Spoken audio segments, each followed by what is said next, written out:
ನಾನು ಟಾಸ್ಕ್ ಮಾಡಲ್ಲ ಅಂತ ಹಿಂದೆ ಉಳಿದಿದ್ದಾರೆ.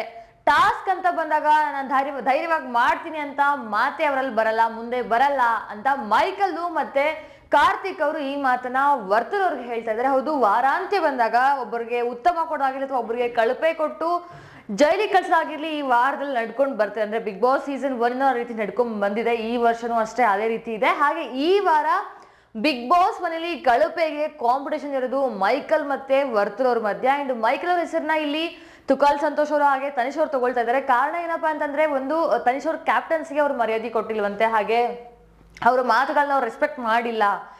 ಏನೋ ಒಂದ್ ಕಡೆ ನನಗೆ ಅನಿಸ್ತಾ ಇದೆ, ಬೇಜಾರು ಅನಿಸ್ತದೆ. ಸೊ ಹಾಗಾಗಿ ನಾನು ಮೈಕಲ್ ಅವ್ರನ್ನ ಕಳಪೆಗೆ ತಗೊಳ್ತಾ ಇದ್ದೀನಿ ಅಂತ ಹೇಳ್ತಾ ಇದ್ದಾರೆ. ಅಂಡ್ ಇಲ್ಲಿ ವರ್ತೂರ್ ಅವ್ರಿಗೆ ಕಳಪೆ ಕೊಟ್ಟಿರೋದಕ್ಕೆ ಇಲ್ಲಿ ಮೈಕಲ್ ಮತ್ತೆ ಕಾರ್ತಿಕ್ ಅವರು ಹೇಳ್ತಾರೋ ರೀಸನ್ ಇದಾಗಿದೆ. ಅಂದ್ರೆ ಅವರು ಟಾಸ್ಕ್ ಅಂತ ಬಂದಾಗ ಮುಂದೆ ಬರಲ್ಲ, ನನ್ನ ಕೈಲಿ ನಾನು ಆಡ್ತೀನಿ ಅಂತ ಬರಲ್ಲ, ಅಂಡ್ ಟಾಸ್ಕ್ ಅಲ್ಲಿ ಎಲ್ಲೋ ಒಂದ್ ಕಡೆ ನನ್ನ ಕೈಲಿ ಆಗೋದಿಲ್ಲ ಅಂತಾನೆ ಹಿಂದೆ ಉಳಿದ್ಬಿಟ್ಟಿದ್ದಾರೆ ಅಂತೆಲ್ಲ ರೀಸನ್ಸ್ ನ ಮೈಕಲ್ ಅವರು ಮತ್ತೆ ಕಾರ್ತಿಕ್ ಅವರು ಕೊಡ್ತಾ ಇರೋದು ಮಾತ್ರ ಕಾಣ್ತಾ ಇರುವಂತದ್ದು. ಬಟ್ ಇವ್ರಿಬ್ರು ಮಧ್ಯೆ ಕಾಂಪಿಟೇಷನ್ ಇದ್ರೂ ಸಹ ಈ ವಾರ ಆಸ್ ಪರ್ ಕೂಡ ಅಂದ್ರೆ ನಮಗೊಂದಂತ ಇನ್ಫಾರ್ಮೇಶನ್ಸ್ ಪ್ರಕಾರ ಕಳಪೆ ಮೈಕಲ್ ಅವ್ರಿಗೆ ಬಂದಿದೆ.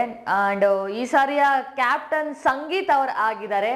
ನಿಮ್ಗೆ ಏನಂತ ಹೇಳ್ತಾರೆ ಅಂತಂದ್ರೆ, ಈಗ ಕಳಪೆ ಕೊಡೋಕೆ ಸ್ವಲ್ಪ ಕಾಂಪಿಟೇಷನ್ ಸ್ಟಾರ್ಟ್ ಆಗ್ಬಿಟ್ಟಿದೆ ಮನೇಲಿ. ಅಂಡ್ ಅದಲ್ದೇನೆ ನಿನ್ನೆ ಕ್ಯಾಪ್ಟನ್ಸಿಲೂ ಅಷ್ಟೇ ಸಂಗೀತ ಮತ್ತೆ ತುಕಾಲಿ ಅವ್ರ ಮಧ್ಯ ನಡೆದಂತಹ ಒಂದು ಕ್ಯಾಪ್ಟನ್ಸಿ ಟಾಸ್ಕ್ ಅಲ್ಲಿ ಸಂಗೀತ ಅವ್ರು ಗೆದ್ದು ಸಂಗೀತ ಅವರು ಈ ವಾರದ ಕ್ಯಾಪ್ಟನ್ ಆಗಿ ಅಂಡ್ ಕಳಪೆನ ಏನು ನಮ್ಮ ಮೈಕಲ್ ಅವ್ರಿಗೆ ಹೋಗಿದೆ. ಅಂಡ್ ಉತ್ತಮ ಕಾರ್ತಿಕ್ ಬಂದಿದೆ ಅಂತ ಅನಿಸ್ತಾ ಇದೆ. ಅಂಡ್ ಕಾದು ನೋಡ ಏನಾಗುತ್ತೆ ಅಂತ. ನಿಮ್ಮ ಪ್ರಕಾರ ಯಾರು ಉತ್ತಮ ಮತ್ತೆ ಯಾರು ಕಳಪೆ ಅಂಡ್ ಮನೇಲಿ ಕೊಟ್ಟಿರುವಂತಹ ರೀಸನ್ ಏನಿದೆ ವರ್ತೂರ್ ಸಂತೋಷ್ ಅವ್ರಿಗೆ, ಅದ್ರ ಬಗ್ಗೆ ಅನ್ಸುತ್ತೆ ಅಂತ ಹೇಳಿ. ಅಂಡ್ ವರ್ತೂರ್ ಸಂತೋಷ್ ಅವರು ಒಂದು ಟಾಂಗ್ ಕೊಂಡ್ರು, ಏನು ಮನೇಲಿ ರೀತಿ ಇವ್ರು ಕಳಪೆ ಅಂತ ಹೇಳಿದಾಗ ವರ್ತೂರ್ ಸಂತೋಷ್ ಒಂದು ಮಾತು ಹೇಳ್ತಾರೆ, ಏನಪ್ಪಾ ಅಂದ್ರೆ, ನಂಗೆ ಸ್ಪೋರ್ಟ್ಮ್ಯಾನ್ಶಿಪ್ ಇಲ್ಲ, ಆಟ ಆಡಕ್ಕೆ ಸ್ಪೋರ್ಟ್ಮ್ಯಾನ್ಶಿಪ್ ಬೇಕು ಅಂತೆಲ್ಲ ಹೇಳ್ಬೇಡಿ. ಯಾಕಂದ್ರೆ ನಾನು ಆ ಬೇಸಿಂದ ಬಂದೇ ಇಲ್ಲ, ಸ್ಪೋರ್ಟ್ಮ್ಯಾನ್ಶಿಪ್ ಇಂದ ನಾನು ಬಂದಿರೋದು ಒಂದು ಎತ್ತು ಹಳ್ಳಿ ಕಾರ್ ಅಥವಾ ರೇಸ್ ಅಂತ ಬಂತು, ಅವಾಗ ಊಟ ಹಾಕಿದೆ ನಾನು ಸ್ಪೋರ್ಟ್ಸ್ನ, ಹಾಗಾಗಿ ಸ್ಪೋರ್ಟ್ಮ್ಯಾನ್ಶಿಪ್ ಇಲ್ಲ ಅಂತ ಹೇಳಕ್ ಹೋಗ್ಬೇಡಿ ಅಂತ ಹೇಳಿದ್ರು. ಸೊ ಅದಕ್ಕೆ ಕರ್ನಾಟಕ ಜನತೆ ಫುಲ್ ಫಿದಾಗ್ಬಿಟ್ಟಿದ್ದಾರೆ. ಸೊ ಮನೇಲಿ ಎಲ್ಲರೂ ತುಂಬಾ ಜನ ಆ ರೀತಿ ಹೇಳ್ತಾ ಇರ್ಬೇಕು, ಎಲ್ಲ ಒಂದ್ ಕಡೆ ಅವ್ರಿಗೂ ಅದು ಬೇಸರ ಉಂಟು ಮಾಡ್ತು. ಅಂಡ್